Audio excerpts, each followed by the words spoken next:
അങ്ങ് എത്തിയല്ലേ, എത്താറായി നല്ലതേ, എത്തി തന്നെ പറയാം. ഇനി വളരെ 1-2 ദിവസം കഴിഞ്ഞാൽ ഇനി നമ്മൾ നേരെ എക്സാം ഹോളിൽ പോയിട്ട് ഇത്രയും ദിവസം ഇരുന്ന് പഠിച്ചൊക്കെ നമ്മൾ എന്ത് ചെയ്യണം, ആ എക്സാം പേപ്പറിൽ എഴുതി കാണിച്ചു കൊടുക്കേണ്ട സമയമാണ്. ഓക്കെ, അപ്പോൾ നിങ്ങളൊക്കെ നന്നായിട്ട് തന്നെ ഹാർഡ് വർക്ക് ചെയ്യുന്നുണ്ട്, നന്നായിട്ട് പഠിക്കുന്നുണ്ടെന്ന് മിസ്സിനറിയാം. അപ്പോൾ നിങ്ങളുടെ പഠിത്തം കുറച്ചൊന്നുകൂടി ഈസി ആക്കാനായിട്ടാണ് മിസ് ഇന്നത്തെ വീഡിയോയിലൂടെ നോക്കുന്നത്.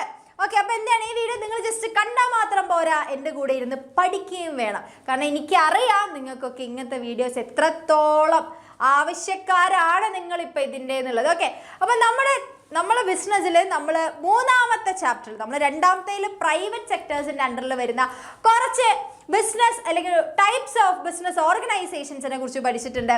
അതിൻ്റെ തൊട്ടടുത്ത ചാപ്റ്റർ ആയിട്ടുള്ള പബ്ലിക് പ്രൈവറ്റ് ഗ്ലോബൽ എൻ്റർപ്രൈസസ് എന്ന് പറയുന്ന ചാപ്റ്ററിൽ നമ്മൾ എന്ത് ചെയ്യുന്നുണ്ട്, ആ പബ്ലിക് സെക്ടറിൻ്റെ അണ്ടറിൽ വരുന്ന കുറച്ച് ബിസിനസ് ഓർഗനൈസേഷനും അതുപോലെ തന്നെ എന്തുണ്ട്, മൾട്ടിനാഷണൽ കമ്പനീസിനെ കുറിച്ചും പഠിക്കുന്നുണ്ട് അല്ലേ. അപ്പോൾ ഇന്നത്തെ വീഡിയോയിൽ നിങ്ങൾ എന്ത് ചെയ്യാൻ വേണ്ടി പോവാണ്, അല്ലെങ്കിൽ നമ്മൾ എന്ത് ചെയ്യാൻ വേണ്ടി പോവാണ്, അതിലെ ബിസിനസ് ഓർഗനൈസേഷനെ ടേബിൾ പോലെ കമ്പയർ ചെയ്ത് പഠിക്കാൻ വേണ്ടി പോവാണ് അല്ലേ. മിസ് എപ്പോഴും പറയാറുണ്ട്, ഒന്നിൽ കൂടുതൽ കാര്യങ്ങൾ പഠിക്കാനുണ്ടെങ്കിൽ അതെപ്പോഴും കമ്പയർ ചെയ്ത് പഠിക്കണം എന്നല്ലേ. അപ്പോൾ നിങ്ങൾക്ക് എക്സാമിന് നിങ്ങളുടെ ക്വസ്റ്റ്യൻ പേപ്പറിൽ നിങ്ങൾക്ക് എക്സ്പെക്റ്റ് ചെയ്യാവുന്നതാണ് ഡിഫറൻസ് ബിറ്റ്വീൻ എഴുതുക അല്ലെങ്കിൽ കമ്പാരിസൺ സ്റ്റഡി നടത്തുക എന്നുള്ള ക്വസ്റ്റ്യൻ അല്ലേ. അപ്പോൾ അതിൽ നിങ്ങൾക്ക് കൂടുതൽ ചോദിക്കാൻ ചാൻസ് ഉള്ള കുറച്ച് ടേബിൾസ് ആണ് മിസ് എന്ന് കാണിക്കാൻ വേണ്ടി പോകുന്നത്. അത് മാത്രമല്ല, ഇങ്ങനെ ടേബിളാക്കി പഠിച്ചു കഴിഞ്ഞാൽ നിങ്ങൾക്ക് ടേബിളായിട്ടല്ലാതെ സെൽഫായിട്ട് അല്ലെങ്കിൽ സിംഗിളായിട്ട് സെപ്പറേറ്റ് ആയിട്ട് ഇപ്പം നിങ്ങൾ ഡിപ്പാർട്ട്മെന്റൽ അണ്ടർടേക്കിങ്സിനെ കുറിച്ച് എഴുതാൻ പറഞ്ഞാലും നിങ്ങൾക്ക് ഈ ടേബിൾ പഠിച്ചു കഴിഞ്ഞാൽ എഴുതാൻ വേണ്ടി പറ്റും. സ്റ്റാറ്റ്യൂട്ടറി കമ്പനീനെ കുറിച്ച് ചോദിച്ചാലും അതിന്ന് പോയിന്റ്സ് എടുത്ത് എഴുതാൻ വേണ്ടി പറ്റും. അപ്പോൾ എന്താണ് കുറച്ച് ഭയങ്കര എഫക്റ്റീവ് ആയിട്ടുള്ള ഒരു കാര്യമാണ് ടേബിളാക്കി പഠിക്കുക എന്ന് പറയുന്നത് അല്ലേ. അപ്പം നിങ്ങൾ +1 പലരുടെയും വലിയ രീതിയിൽ അങ്ങ് നിങ്ങൾ വിചാരിച്ച അത്രത്തോളം സാറ്റിസ്ഫാക്ഷൻ കിട്ടാത്ത പലരുണ്ടാവും. അപ്പോൾ അങ്ങനെയുള്ള ആൾക്കാർ എന്ത് ചെയ്യുക, +2 അങ്ങനെ ചെയ്യാതിരിക്കുക. അപ്പോൾ അതിന് വേണ്ടിയിട്ട് നിങ്ങൾ സിസ്റ്റമാറ്റിക് ആയിട്ട് തന്നെ പഠിച്ചു പോകണം. നിങ്ങൾക്ക് +1ൻ്റെ പബ്ലിക് കഴിഞ്ഞാൽ നിങ്ങൾക്ക് മനസ്സിലാവും എങ്ങനെ ഉണ്ടായിരുന്നു എക്സാമിൽ, എങ്ങനെയാണ് ക്വസ്റ്റ്യൻസ് വരിക എന്നുള്ളത്. അപ്പോൾ എന്ത് ചെയ്യുക, +2 നല്ല വൃത്തിയായിട്ട് പഠിക്കുക, സിസ്റ്റമാറ്റിക് ആയിട്ട് പഠിക്കുക. അതിന് നമ്മളെ കൂടെ ചേർന്ന് പഠിക്കാനുള്ള ഓപ്ഷൻ ഉണ്ട്. എങ്ങനെയാണ്, നമ്മുടെ ബാച്ച് പർച്ചേസ് ചെയ്ത് കഴിഞ്ഞാൽ എന്ത് ചെയ്യാൻ വേണ്ടി പറ്റും, നിങ്ങൾക്ക് നമ്മുടെ കൂടെ ഇരുന്ന് പഠിക്കാൻ വേണ്ടി പറ്റും അല്ലേ. അപ്പോൾ അതാ മിസ് ഇവിടെ താഴെ ഇവിടെ നമ്പർ തന്നിട്ടുണ്ട്. ഒന്നെങ്കിൽ ആ നമ്പർ നിങ്ങൾക്ക് എന്ത് ചെയ്യാം, നമ്പറിലേക്ക് വിളിച്ച് കോണ്ടാക്ട് ചെയ്തിട്ട് നിങ്ങൾക്ക് അതോടെ +2ലേക്ക് ഇപ്പം തന്നെ നിങ്ങളുടെ സീറ്റ് നിങ്ങൾക്ക് ബ്ലോക്ക് ചെയ്ത് വെക്കാൻ വേണ്ടി പറ്റും. അങ്ങനെ നിങ്ങൾ അഡ്മിഷൻ എടുത്തു കഴിഞ്ഞാലുള്ള ഒരു ഗുണം എന്താണെന്ന് വെച്ചാൽ നിങ്ങൾക്ക് അതിൽ റെക്കോർഡ് ക്ലാസ്സസ് ഉണ്ടാവും, ലൈവ് സെഷൻസ് ഉണ്ടാവും, അതിൻ്റെയൊക്കെ PDF നോട്ട്സ് ഉണ്ടായിരിക്കും, ക്വസ്റ്റ്യൻ ബാങ്ക് ഉണ്ടായിരിക്കും. പിന്നെ നിങ്ങൾക്ക് മോഡൽ എക്സാമിൻ്റെ ടെസ്റ്റ് പേപ്പേഴ്സ് കാര്യങ്ങളൊക്കെ നടന്ന് ഭയങ്കര പ്രൊഫഷണൽ ആയിട്ട് തന്നെ നിങ്ങൾക്ക് പഠിച്ചു പോകാൻ വേണ്ടി പറ്റും. അപ്പോൾ നിങ്ങളുടെ ആ ഒരു ഇനിയുള്ള ഒരു ഇയർ നിങ്ങൾ വെറുതെ കളയരുത്, സീരിയസ് ആയിട്ട് തന്നെ കാണണം. അതിനെന്ത് ചെയ്യുക, ഈ നമ്പറിലേക്ക് വിളിച്ചാൽ മതി. ഇതുപോലെ ബാച്ചിൻ്റെ ആവശ്യക്കാരായിട്ടുള്ള നിങ്ങളുടെ ഫ്രണ്ട്സിലേക്കും എന്ത് ചെയ്യുക, നമ്മുടെ വീഡിയോ ഷെയർ ചെയ്യുക. അതുപോലെ തന്നെ നിങ്ങളുടെ ഫ്രണ്ട്സിനൊക്കെ നേരത്തെ ഷെയർ ചെയ്തോ. കാരണം എക്സാം ആയതുകൊണ്ട് തന്നെ നമ്മുടെ എല്ലാ വീഡിയോസ് ഇതുപോലുള്ള എല്ലാ കണ്ടന്റ് വീഡിയോസ് അവർക്കൊക്കെ എന്താണ്, കോണ്ടന്റ് വീഡിയോസ് ഒക്കെ അവർക്ക് ആവശ്യക്കാർ തന്നെയാണ് നിങ്ങളുടെ എല്ലാ ഫ്രണ്ട്സും. അപ്പോൾ നേരത്തെ ഷെയർ ചെയ്യുക, നമ്മുടെ ചാനൽ സബ്സ്ക്രൈബ് ചെയ്യുക, ലൈക്ക് ചെയ്യുക. സബ്സ്ക്രൈബ് ചെയ്ത് വെച്ച് കഴിഞ്ഞാൽ നിങ്ങൾക്ക് കറക്റ്റായിട്ട് നോട്ടിഫിക്കേഷൻ വന്നോളും. ഓക്കെ, സെറ്റ് അല്ലേ. അപ്പോൾ ഞാനിപ്പോൾ നേരത്തെ കാണിച്ചു തന്നിട്ടുള്ളതിൽ എന്താണ്, നമ്മുടെ ഈ ചാപ്റ്ററിൽ നമ്മൾ മെയിനായിട്ട് പബ്ലിക് സെക്ടേഴ്സിനെ കുറിച്ചാണ് പഠിക്കുന്നത്. പക്ഷേ ഇതിന് നിങ്ങൾക്ക് എന്ത് ചെയ്യാൻ വേണ്ടി പറ്റും, ആ പബ്ലിക്കിൻ്റെയും പ്രൈവറ്റ് സെക്ടേഴ്സിൻ്റെയും ഡിഫറൻസ് ചോദിച്ചിട്ട് ഒരു ക്വസ്റ്റ്യൻ അല്ലെങ്കിൽ ഒരു ക്വസ്റ്റ്യൻ നിങ്ങൾക്ക് എന്ത് ചെയ്യാൻ വേണ്ടി പറ്റും, നിങ്ങളുടെ ക്വസ്റ്റ്യൻ പേപ്പറിൽ എക്സ്പെക്ട് ചെയ്യാവുന്നതാണ്. ഓക്കെ, അപ്പം നിങ്ങളോട് അങ്ങനെ ചോദിച്ചാൽ നിങ്ങൾ അത് എങ്ങനെ എഴുതും, എങ്ങനെ എഴുതണം, ഇങ്ങനെ എഴുതണം അല്ലേ. അപ്പം എങ്ങനെയാണ് നമുക്കൊന്ന് നോക്കിയാലോ. നമുക്ക് എങ്ങനെയാണ് ഡിഫറൻസ് ബിറ്റ്വീൻ ആണ് പഠിക്കുന്നത് അല്ലേ. അപ്പോൾ ഡിഫറൻസ് ബിറ്റ്വീൻ എന്ന് പറഞ്ഞാൽ നിങ്ങൾക്ക് ഡിഫറൻസ് ബിറ്റ്വീൻ മാത്രമായിട്ടല്ല എഴുതാൻ വേണ്ടി പറ്റുക. ഇന്നിപ്പോൾ പബ്ലിക് സെക്ടർ എന്താണെന്ന് ചോദിച്ചാൽ ഈ പോയിന്റ്സ് ഒക്കെ എടുത്ത് എഴുതിയാലും മതി. ഓക്കെ, ഇനിയിപ്പോൾ പബ്ലിക് സെക്ടർ ആണെങ്കിൽ ആ പോയിന്റ്സ് എടുത്ത് എഴുതിയാലും മതി. സെറ്റ് അല്ലേ. അപ്പോൾ ഒരു വടിക്ക് 2 പക്ഷിയാണ് വീഴുന്നത് ഗൈസ്. അപ്പോൾ ശ്രദ്ധിച്ചിരുന്നോളാം, എൻ്റെ കൂടെ പഠിച്ചോളാം. ഓക്കെ, അപ്പോൾ നോക്കാം നമുക്ക് ഫീച്ചേഴ്സ് അല്ലേ. ഓണർഷിപ്പിന്റെ ബേസിൽ നമുക്ക് പബ്ലിക് സെക്ടറിനെ എങ്ങനെ പറയാം, owned and managed by government company ആയിരിക്കും അല്ലേ. ഗവൺമെന്റ് ആയിരിക്കും, കമ്പനി അല്ല, ഗവൺമെന്റ് ആയിരിക്കും. ഒന്നെങ്കിൽ സെൻട്രലും സ്റ്റേറ്റും ആകാം. പിന്നെ പ്രൈവറ്റ് സെക്ടേഴ്സ് എന്തായിരിക്കും മക്കളെ, ഓൺഡ് ആൻഡ് മാനേജ്ഡ് ബൈ ഇൻഡിവിജ്വൽസോ അല്ലെങ്കിൽ ഗ്രൂപ്പ് ഓഫ് ഇൻഡിവിജ്വൽസോ ആയിരിക്കും അല്ലേ, വ്യക്തികളായിരിക്കുമല്ലോ. പിന്നെ എന്താണ് അതിന്റെ ഒബ്ജക്റ്റീവ്, എന്താണ് പബ്ലിക് സെക്ടറിന്റെ ഒബ്ജക്റ്റീവ് എപ്പോഴും എന്താണ്, പബ്ലിക് വെൽഫെയർ ആണ്. മറ്റേ പ്രൈവറ്റ് സെക്ടർ ആണെങ്കിൽ എന്താ, അവർക്ക് വേണ്ടി നടത്തുന്ന ഒരു ബിസിനസ് ആയതുകൊണ്ട് തന്നെ അവർ പ്രോഫിറ്റ് മാക്സിമൈസേഷനും അവരുടെ ബിസിനസ് എക്സ്പാൻഷനും ആയിരിക്കും അവർ ഫോക്കസ് ചെയ്യുന്നുണ്ടാവുക. Profit maximisation, business expansion. പിന്നെ ക്യാപിറ്റൽ സോഴ്സ് എങ്ങനെയാണ്, പബ്ലിക് സെക്ടറിൽ എങ്ങനെയായിരിക്കും, ഗവൺമെന്റ് ആയിരിക്കും അല്ലെ, ഫണ്ടഡ് ബൈ ഗവൺമെന്റ് റവന്യൂ ആയിരിക്കും അല്ലെ. ഗവൺമെന്റ് റവന്യൂ എന്ന് പറയുന്നത് എന്തൊക്കെയാ, ടാക്സ്, ഗ്രാന്റ്, ബോറോയിങ്സ് ഒക്കെ ഉണ്ട് അല്ലേ. പിന്നെ പ്രൈവറ്റ് സെക്ടറിന്റെ എങ്ങനെയാണെങ്കിൽ അവർ സെൽഫായിട്ടാണ് ഏൺ ചെയ്യുക അല്ലെ. അതെങ്ങനെയാണ്, funded by private investment, shareholders, bank loans ആയിരിക്കും. ഓക്കെ. പിന്നെ ഡിസിഷൻ മേക്കിംഗ് എങ്ങനെയായിരിക്കും, പബ്ലിക് സെക്ടേഴ്സിന്റെ എങ്ങനെയായിരിക്കും, സ്ലോവർ ഡിസിഷൻ മേക്കിംഗ് ആയിരിക്കും. കാരണം എന്താ, ഗവൺമെന്റിന്റെ അണ്ടറിൽ വരുന്നതുകൊണ്ട് തന്നെ ഗവൺമെന്റ് അങ്ങോട്ടും ഇങ്ങോട്ടൊക്കെ മാറിപ്പോകണം, അല്ലെങ്കിൽ മാറി ഗവൺമെന്റ് പോകാറുണ്ട്, അഴിമതികളുണ്ട് അല്ലേ. അപ്പോൾ എന്താണ്, slower decision making due to bureaucratic process ആയതുകൊണ്ട്. ഓക്കെ. പ്രൈവറ്റ് സെക്ടർ ആണെങ്കിലോ ഡിസിഷൻ മേക്കിംഗ് ഫാസ്റ്റർ ആയിരിക്കും. കാരണം എന്താണ്, owned and managed by individuals ആണല്ലേ. അപ്പോൾ ഇതിനേക്കാളും കമ്പാരിറ്റീവ്ലി എന്താണ്, അവിടെ ഫാസ്റ്റർ ഡിസിഷൻ മേക്കിംഗ് ആയിരിക്കും. പിന്നെ മാനേജീരിയൽ എഫിഷ്യൻസി നോക്കിക്കഴിഞ്ഞാൽ എങ്ങനെയായിരിക്കും, public sectors generally less efficient due to lack of competition and accountability. നമ്മൾ നേരത്തെ പറഞ്ഞു അവരെങ്ങനെയാണ്, വെൽഫെയറിന് വേണ്ടി പണിയെടുക്കണവർ, പബ്ലിക് വെൽഫെയറിന് വേണ്ടി പണിയെടുക്കണവരാണ്. അവരാരുടെ മത്സരത്തിനില്ല, കോമ്പറ്റീഷൻ ഇല്ല, അവരുടെ ഒരു പാട് എന്ന് പറഞ്ഞാൽ അവർക്ക് കോമ്പറ്റീഷൻ നോക്കണ്ട, മാർക്കറ്റിന്റെ ഫ്ലക്ച്വേഷൻസ് നോക്കണ്ട. കാരണം എന്താ, ഫണ്ടഡ് ബൈ ഗവൺമെന്റ് ആണല്ലേ. അപ്പൊ അതുകൊണ്ട് തന്നെ അവർക്ക് പൈസേന്റെയോ കാര്യങ്ങളോ ഓർത്തൊന്നും അവർക്ക് ടെൻഷൻ ആവേണ്ട ആവശ്യമില്ല. അതുകൊണ്ട് തന്നെ അവരെന്താണ്, മാനേജറിയൽ എഫിഷ്യൻസി എന്താണ്, ലെസ് ആയിരിക്കും. നിങ്ങൾക്ക് അറിയില്ലേ, നമ്മുടെ ഗവൺമെന്റ് സ്ഥാപനങ്ങളൊക്കെ എന്താണ്, ഭയങ്കരമായിട്ട് എഴഞ്ഞ് ജോലി ചെയ്യുന്നവരാണ് പലരും. നമുക്ക് കേൾക്കാറില്ല, പൊതുവെ അങ്ങനെ ഒരു സ്റ്റേറ്റ്മെന്റ് വരാറുണ്ട് അല്ലേ. അപ്പൊ എന്താണ്, അവർക്ക് കോമ്പറ്റീഷൻ ഇല്ല. പിന്നെ പ്രൈവറ്റ് സെക്ടർ എങ്ങനെയാണ്, മോർ എഫിഷ്യന്റ് ആണ്. കാരണം എന്താ, അവിടെ കോമ്പറ്റീഷൻ ഉണ്ട്. പ്രൈവറ്റ് സെക്ടേഴ്സിലുള്ള കമ്പനികൾ തമ്മിൽ എന്തുണ്ട്, അല്ലെങ്കിൽ ബിസിനസ് എന്റർപ്രൈസസ് തമ്മിൽ കോമ്പറ്റീഷൻ നടക്കുന്നുണ്ട്. കോമ്പറ്റീഷൻ ഉള്ളതുകൊണ്ട് എങ്ങനെ എന്താ, അവർ മാക്സിമം എഫിഷ്യൻ്റ് ആയിട്ട് വർക്ക് ചെയ്യും. മാക്സിമം പ്രോഫിറ്റ് വന്നാലേ അവരുടെ എന്താണ്, ആ ബിസിനസ്സിന് മാർക്കറ്റ് സ്റ്റാൻഡിങ് ഉണ്ടാവുള്ളൂ അല്ലേ. അപ്പോൾ the more efficient due to competition and profit motivation ആണ്. പിന്നെ റിസ്ക് എങ്ങനെയാണ്, ഇവർ നേരത്തെ പറഞ്ഞു ലോവർ റിസ്ക് ആയിരിക്കും അല്ലേ. ഗവൺമെന്റ് ആണ് പ്രൊവൈഡ് ചെയ്യുന്നത്, ഗവൺമെന്റ് പ്രൊവൈഡ് ചെയ്യുന്നുണ്ട് അല്ലേ. ഇപ്പൊ നിങ്ങളൊക്കെ നോക്കി നോക്ക്, നിങ്ങൾക്കൊക്കെ അച്ഛനും അമ്മമാരാണ്. ഇപ്പൊ നിങ്ങൾ എന്ത് ചെയ്യണത്, നിങ്ങൾക്ക് വേണ്ട കാര്യങ്ങളൊക്കെ ചെയ്യണത് അല്ലേ. നാളെ നിങ്ങൾ സെൽഫായിട്ട് ഏൺ ചെയ്യേണ്ട ഒരു സമയം വരുമ്പോൾ നിങ്ങൾ ഭയങ്കരമായിട്ട് റിസ്ക് എടുത്ത് ഭയങ്കര കഷ്ടപ്പെടാനൊക്കെ ഉള്ളൊരു സമയം വരും. ഓക്കെ. അപ്പൊ അതേപോലെയാണ് ഒരു പാരന്റ്സിന്റെ അണ്ടറിൽ നിൽക്കണ പോലെയാണ് നമ്മുടെ പബ്ലിക് സെക്ടർ എന്ന് പറയുന്നത് അല്ലെ. അതുകൊണ്ട് എന്താ, അവർക്ക് ലോ റിസ്ക് ആണ്. പക്ഷെ പ്രൈവറ്റ് എങ്ങനെയാണ്, സെൽഫായിട്ട് ജോലി ചെയ്ത് ജീവിക്കുന്ന ഒരാളെ പോലെയാണ്. ഓക്കെ. അപ്പൊ അതുകൊണ്ട് തന്നെ ഹയർ റിസ്ക് ആണ് as it depends on market competition and business success അല്ലെ. അവർ റിസ്ക് എടുക്കും. കാരണം മാർക്കറ്റിൽ എന്ത് വേണം, മാർക്കറ്റ് ഇങ്ങനെ മാറി മറിഞ്ഞുകൊണ്ടിരിക്കുന്ന ഒരു പരിപാടി ആയതുകൊണ്ട് തന്നെ അവരെ മാർക്കറ്റിനനുസരിച്ച് എഫിഷ്യൻ്റ് ആയിട്ട് അവർ റിസ്കുകൾ എടുത്ത് ഓപ്പർച്യൂണിറ്റീസ് ആക്കി മാറ്റി എന്താണ്, അവർ മാക്സിമം ബിസിനസ്സിനെ സക്സസ് ആക്കാൻ നോക്കും. ഓക്കെ. പിന്നെ ഫ്ലെക്സിബിലിറ്റി എങ്ങനെയാണ്, ലെസ് ഫ്ലെക്സിബിലിറ്റി ആണ്.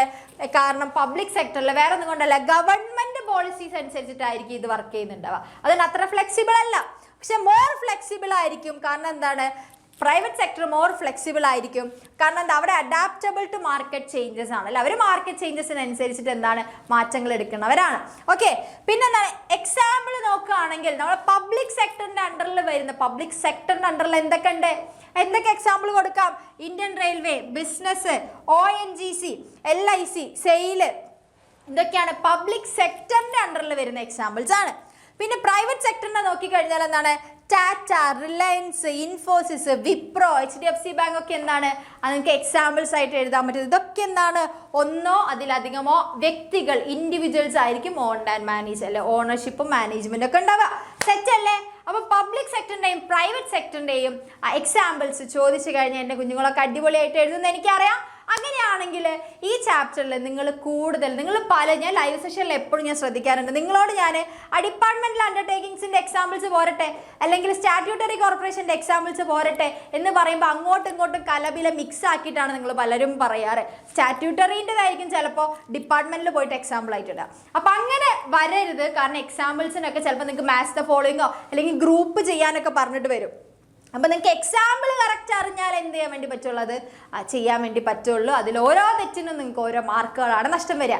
അപ്പം നിങ്ങൾക്ക് മെയിനായിട്ട് വരുന്ന ഒരു മിസ്റ്റേക്ക് മിസ് പറഞ്ഞു തന്നല്ലോ, അത് നിങ്ങൾ ക്ലിയർ ചെയ്തിട്ട് വേണം എക്സാമിന് പോകാൻ. അങ്ങനെയാണ് മക്കളെ പബ്ലിക് സെക്ടറിൻ്റെ അണ്ടറിൽ വരുന്ന കുറച്ച് ടൈപ്പ് ഓഫ് ഓർഗനൈസേഷൻസ് ആണ് നമ്മൾ നോക്കാൻ വേണ്ടി പോകുന്നത്. പ്രൈവറ്റ് സെക്ടറിന്റെ അണ്ടറിൽ വരുന്ന നമ്മൾ രണ്ടാമത്തെ ചാപ്റ്ററിൽ പഠിച്ചു. ഏതൊക്കെയാണ്? പാർട്ട്ണർഷിപ്പ് ഉണ്ട്, പിന്നെ ജോയിന്റ് ഹിന്ദു ഫാമിലി ബിസിനസ് ഉണ്ട്, കോഓപ്പറേറ്റീവ് സൊസൈറ്റീസ് ഉണ്ട്, ജോയിന്റ് സ്റ്റോക്ക് കമ്പനി ഉണ്ട്, സോൾ പ്രൊപ്രൈറ്റർഷിപ്പ് ഉണ്ട് അല്ലെ. ഇതൊക്കെ എങ്ങനെയാണ്? ഒരു വ്യക്തിയോ അല്ലെങ്കിൽ എന്താണ് വ്യക്തികളോ ഓണർഷിപ്പിൽ വരുന്നതായതുകൊണ്ടാണ് പ്രൈവറ്റ് സെക്ടറിന്റെ അണ്ടറിൽ വരുന്നത്. ഇനി പബ്ലിക് സെക്ടറിന്റെ അണ്ടറിൽ എന്തൊക്കെ വരുന്നുണ്ട്? ഞാനിവിടെ എഴുതിയ പോലെ ഡിപ്പാർട്ട്മെന്റൽ അണ്ടർടേക്കിങ്സ് ഉണ്ട്, സ്റ്റാറ്റ്യൂട്ടറി കോർപ്പറേഷൻസ് ഉണ്ട്, ഗവൺമെന്റ് കമ്പനീസ് ഉണ്ട് അല്ലേ. അപ്പോൾ എപ്പോഴും ഓർത്ത് വെക്കുക, പബ്ലിക് സെക്ടറിന് ഏറ്റവും കൂടുതൽ സ്യൂട്ടബിൾ ആയിട്ടുള്ള 3 ഓർഗനൈസേഷൻ ഫോംസ് ആണുള്ളത്. അത് ഏതൊക്കെയാണെന്നുള്ളത് ഓർത്ത് വെക്കുക. അതിൽ ഓരോന്നും എന്താണെന്നും കൂടെ ഓർത്ത് വെക്കണം. ഡിപ്പാർട്ട്മെന്റൽ അണ്ടർടേക്കിങ്സ് എന്ന് പറയുന്നത് അവർ സെപ്പറേറ്റ് ഒരു ഡിപ്പാർട്ട്മെന്റ്, ഒരു മിനിസ്റ്ററിന്റെ അണ്ടറിലാണ് വരിക. ഉദാഹരണമാണ് റെയിൽവേ അല്ലേ, ഫണ്ടഡ് ബൈ ഗവൺമെന്റ് ട്രഷറി ആണല്ലേ, completely owned and managed by government ആയിരിക്കും അല്ലേ. പിന്നെന്താണ്? They are accountable to the എന്താണ് പബ്ലിക് അല്ലെ, ജനറൽ പബ്ലിക്കിനോട് എന്താണ് അക്കൗണ്ടബിൾ ആയിരിക്കും ഇവരെന്ന് പറയുന്നത്. എന്താണ്? ഫ്ലെക്സിബിൾ അല്ല, റിജിഡ് ആണ് അല്ലേ. അവരെങ്ങനെയാണ്? ഗവൺമെന്റിന്റെ അണ്ടറിലാണ് പോകുന്നത്. ഡിസിഷൻ മേക്കിംഗ് എങ്ങനെയാണ്? ക്വിക്ക് ഡിസിഷൻ മേക്കിംഗ് പോസിബിൾ അല്ല. ഓക്കെ, പിന്നെ എന്താണ്? ടൈം കൺസ്യൂമിംഗ് ആണ് ഡിസിഷൻ മേക്കിംഗ് പ്രോസസ് ഒക്കെ ഡിപ്പാർട്ട്മെന്റിന്റെ. അതെന്താ? സെപ്പറേറ്റ് ഒരു മന്ത്രിയോ ഒരു മിനിസ്ട്രിയോ ഒക്കെ ഉണ്ടാവും അല്ലേ. അങ്ങനെയുള്ളതാണ് നമ്മുടെ ഡിപ്പാർട്ട്മെന്റൽ അണ്ടർടേക്കിംഗ് എന്ന് പറയുന്നത്. ഇന്ത്യൻ റെയിൽവേ, പോസ്റ്റ് ഓഫീസ്, അതുപോലെ ദൂരദർശനൊക്കെ എന്താണ്? എക്സാമ്പിൾസ് ആണ്. ഇനി സ്റ്റാറ്റ്യൂട്ടറി കോർപ്പറേഷൻ എന്ന് നോക്കുകയാണെങ്കിൽ എന്താണ്? ഒരു സെപ്പറേറ്റ് ആക്ട് അല്ലെങ്കിൽ ഒരു സ്പെഷ്യൽ ആക്ട്, പാർലമെന്റിലെ ഒരു സ്പെഷ്യൽ ആക്ട് പ്രകാരം നിലവിൽ വരുന്ന ഒരു ഫോംസ് ഓഫ് ഓർഗനൈസേഷൻ ആണ്. അത് ഗവൺമെന്റ് ആണല്ലേ, കംപ്ലീറ്റ്ലി ഓൺഡ് ബൈ ഗവൺമെന്റ് ആണ്. പക്ഷെ ദേ ഹാവ് എന്തുണ്ട്? സെപ്പറേറ്റ് എന്തുണ്ട്? ഓപ്പറേഷണൽ ഇൻഡിപെൻഡൻസ് അല്ലെ, ഓട്ടോണോമസ് ആയിട്ട് ഭരിക്കാനുള്ള അവകാശമുണ്ട്. ഓണർ ഗവൺമെന്റ് ആയിരിക്കും, പക്ഷെ ഓണർക്ക് എന്തുണ്ടാവില്ല? മാനേജ്മെന്റിൽ റോളില്ല. കംപ്ലീറ്റ് കാര്യങ്ങളും ആരാണ് ചെയ്യുന്നത്? അവർ സെപ്പറേറ്റ് ആണ്. അങ്ങനെ സെപ്പറേറ്റ് ആയിട്ട് അവർ തോന്നിയ ഇഷ്ടത്തിനല്ല, നമ്മൾ ആക്റ്റിൽ പറഞ്ഞ പ്രകാരമായിരിക്കും അവരെന്ത് ചെയ്യുന്നുണ്ടാവുക? വർക്ക് ചെയ്യുന്നുണ്ടാവുക അല്ലേ. ഗവേൺസ് അണ്ടർ ദ സ്പെഷ്യൽ ആക്ട് ആയിരിക്കും അല്ലേ. അതിൻ്റെ റൂൾസ് ആൻഡ് അവിടെ ആ സ്പെഷ്യൽ ആക്റ്റിൽ എന്തൊക്കെ പറയുന്നുണ്ടാവും? അതിൻ്റെ power, management, rules and regulations, എംപ്ലോയീസിൻ്റെ എന്താ റിലേഷൻഷിപ്പ് ഒക്കെ പറയുന്നുണ്ട്. ഓക്കെ, സെറ്റ് അല്ലേ. ഇവരെന്താണ്? ഗവൺമെന്റ് സെർവൻസ് ആയിട്ടല്ല സ്റ്റാറ്റ്യൂട്ടറി കോർപ്പറേഷനിലുള്ളവരെ കൺസിഡർ ചെയ്യുന്നത്.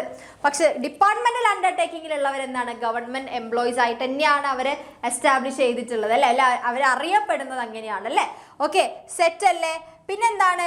ഗവൺമെന്റ് കമ്പനിയാണ് പിന്നുള്ളത് അല്ലേ. ഗവൺമെന്റ് കമ്പനി എന്ന് പറയുന്നത് എന്താ?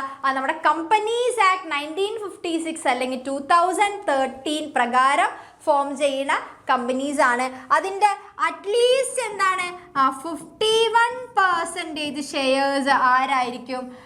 ഷെയർസ് ആരാ? ഗവൺമെന്റിന്റെ കയ്യിലായിരിക്കും അല്ലേ. ബാക്കിയെല്ലാം എന്താണ്? നമ്മൾ സാധാരണ പ്രൈവറ്റ് കമ്പനീനെ പോലെ തന്നെയാണ്. ഓക്കെ, സെറ്റ് അല്ലേ. അതാണ് ഗവൺമെന്റ് കമ്പനി എന്ന് പറയുന്നത്. ഓക്കെ, അപ്പൊ നമുക്ക് എന്ത് ചെയ്യാം? ഇതിനെ കുറച്ച് അങ്ങോട്ടും ഇങ്ങോട്ടൊക്കെ കമ്പയർ ചെയ്ത് പഠിക്കാം. സെറ്റാണോ? അപ്പൊ ഡിപ്പാർട്ട്മെന്റൽ അണ്ടർടേക്കിങ്സും സ്റ്റാറ്റ്യൂട്ടറി കോർപ്പറേഷൻസും നോക്കാം. ഡിപ്പാർട്ട്മെന്റൽ അണ്ടർടേക്കിങ്സിന്റെ ഡെഫിനിഷൻ എന്താണ്? Managed directly by government department ആണ്. സ്റ്റാറ്റ്യൂട്ടറി കോർപ്പറേഷൻ ആണെങ്കിൽ created by special act of parliament with financial and administration എന്താണ്? എന്ത് പറ്റി ബോർഡിന്? Financial and administration. ഒരു മിനിറ്റ് ഗൈസ്.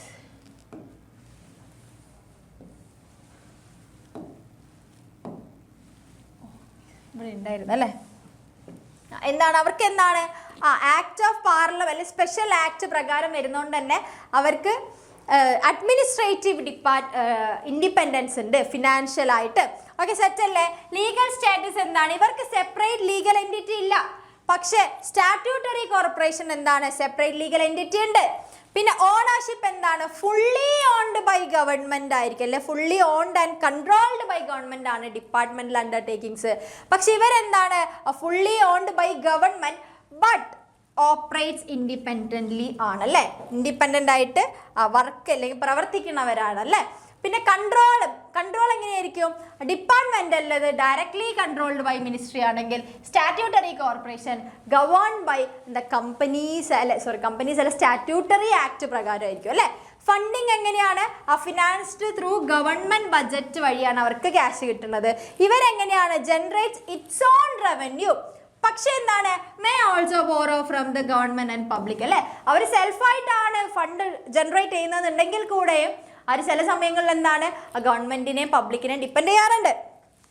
ഫ്ലെക്സിബിലിറ്റി എങ്ങനെയാണ്? ഇവർ ലെസ് ഫ്ലെക്സിബിൾ ആയിരിക്കും, മറ്റേത് മോർ ഫ്ലെക്സിബിൾ ആയിരിക്കും അല്ലേ. ഒരു ഓട്ടോണോമസ് പവർ ഉള്ളത് കൊണ്ട് തന്നെ മറ്റേത് ഒരാളുടെ അണ്ടറിൽ, ഇപ്പം നിങ്ങൾ അച്ഛൻ്റെ അമ്മേൻ്റെ അണ്ടറിൽ ജീവിക്കുമ്പോൾ നിങ്ങൾക്ക് അത്ര ഫ്ലെക്സിബിൾ ആയിരിക്കില്ല.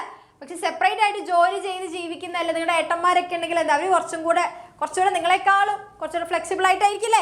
അതന്നെയാണ് ഇവിടെയും സംഭവം. അക്കൗണ്ടിങ് എങ്ങനെയായിരിക്കും? അവർ ഗവൺമെന്റ് അക്കൗണ്ടിങ് ഓഡിറ്റിങ്ങും സ്ട്രിക്റ്റ് ആയിട്ട് ഫോളോ ചെയ്യുന്നവരായിരിക്കും ഡിപ്പാർട്ട്മെന്റൽ അണ്ടർടേക്കിങ്സിൽ. സ്റ്റാറ്റ്യൂട്ടറി എന്തായിരിക്കും? അവരുടേതായ അക്കൗണ്ടിങ് ഓഡിറ്റ് പ്രൊസീജിയേഴ്സ് ആണ്. Follows it's on accounting and audit procedures. Set അല്ലേ? അപ്പൊ ഇത്രയും കാര്യം സെറ്റ് അല്ലേ?